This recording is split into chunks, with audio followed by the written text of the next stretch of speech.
What's up, everybody? We're going to do a limited equipment workout today. It's part of the Farm Strong program on alwaystrain.com. That's if you only have very limited equipment, a set of dumbbells, a set of kettlebells, strongman bag, or a sandbag, regular sandbag. You can use any of those implements to complete the workouts. So the workout I'm going to do today is a version of DT with a strongman bag. So not too long ago, I did Grace with a strongman bag, 30 clean and jerks for time.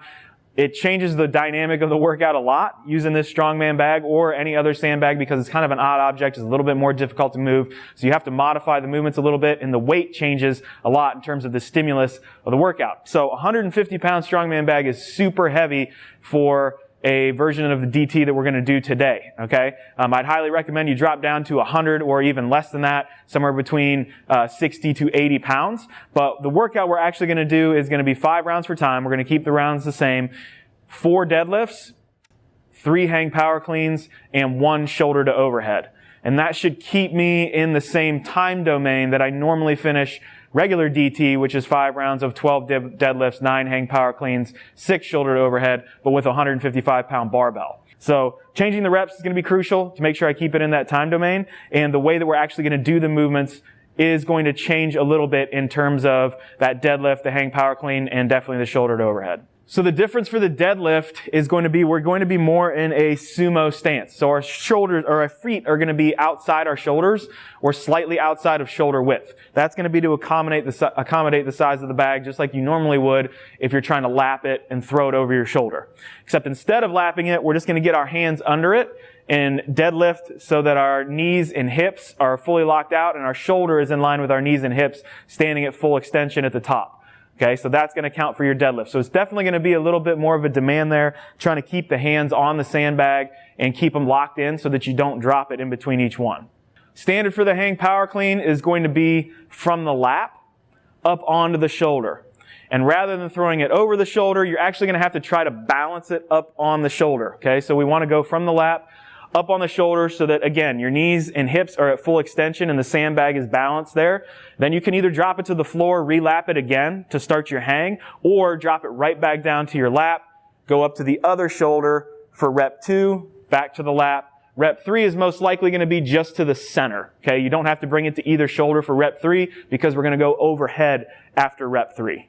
For the hang power clean, you're going to want to use the same principles that you would for a throw over the shoulder. Okay, just going to have to take a little bit more control in terms of stopping it up on your shoulder and balancing it there. If it falls off before you're balanced, if it falls off before you get your knees and hips locked, you're going to have to start that rep over. That's going to be a no rep, right? So get the thing balanced on the shoulder, lock out your hip and knee, then bring the sandbag back to the center.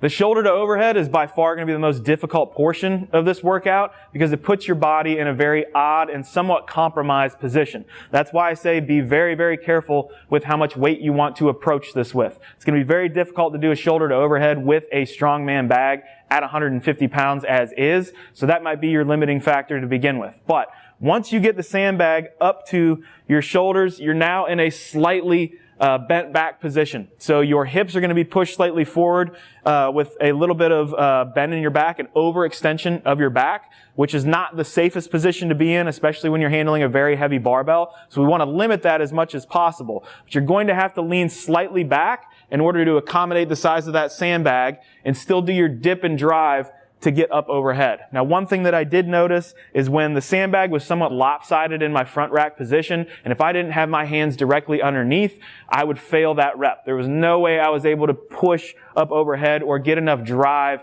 out of my legs to put the sandbag overhead. So be aware of that when you're going to go for your last clean, where that sandbag sits in your hands. Try to get those hands directly underneath the sandbag as much as you can, not on the sides. Okay, you want all that power going up in the sandbag to push it overhead. I'm going to keep the standard a little bit loose on the sandbag to overhead in terms of getting both arms completely locked out overhead with the sandbag directly over my spine for 2 reasons.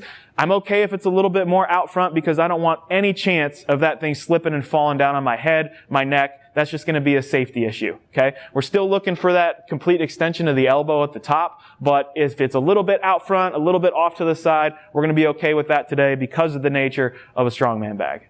If you don't have a strongman bag, if you don't have a round bag to use and you're stuck with just the regular sandbag, or that's the one that you typically use, you can perform regular DT with the regular sandbag. It's still going to provide a little bit of a different stimulus based on the handles on the bag, the way that the bag moves around, shifts around, the way the weight shifts in a sandbag versus a barbell. It's still going to be a great workout. But if you want to get more of the strongman bag stimulus, you can still do a deadlift similar to how you would for the strongman bag. So I'm going to stand over the bag, get both hands under it, and perform the deadlift just like I would with a strongman bag. For the hang clean, I can still bring the bag up to my lap and then up to my shoulder to count for a rep. So you can still power clean the sandbag from your lap up to the shoulder and finish by bringing the sandbag up overhead. So it's going to make it a little more awkward. It's going to make it a little more difficult in terms of moving the sandbag around. But if you want to try a different stimulus, rather than doing a standard hang power clean with the handles, you can go ahead and grab onto this sandbag just like you would a strongman bag.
All right, so quick wrap up. Way more difficult than I thought it was going to be. Specifically the shoulder and the overhead, the deadlifts, the hang power cleans, kind of got me a little more fatigued for that shoulder to overhead. So I failed a couple reps there, and definitely failed a rep, when I tried to get it up onto my shoulder. I wasn't quite steadied. I wasn't quite balanced, and didn't feel like I had the full lockout, and the bag kind of fell off my shoulder, or I almost threw it over my shoulder. And so I had to redo that rep as well. So took me somewhere in the 6-minute range, which is just a little bit slower than what my normal DT time would be. So there's definitely some ground that I could make up there, but I like the weight, I like the reps, and I like the time domain. When you're doing it, again, the number one thing you need to be concerned about is that shoulder to overhead. Make sure that as that weight goes overhead, you're not over-compromising too much by overarching at your back. And when you go overhead, it's okay to push that sandbag just a little bit out front. Let's keep it away from our head. If a hand slips off or something like that, there's no point in having that thing fall down onto your head. So remember to keep it safe. Hope you guys like the workout. If you want to see more workouts, sandbag, real basic workouts like this, head over to the Farm Strong program on alwaystrain.com. It's only $6 a month. And put any questions down in the comments below, and we'll see you next time.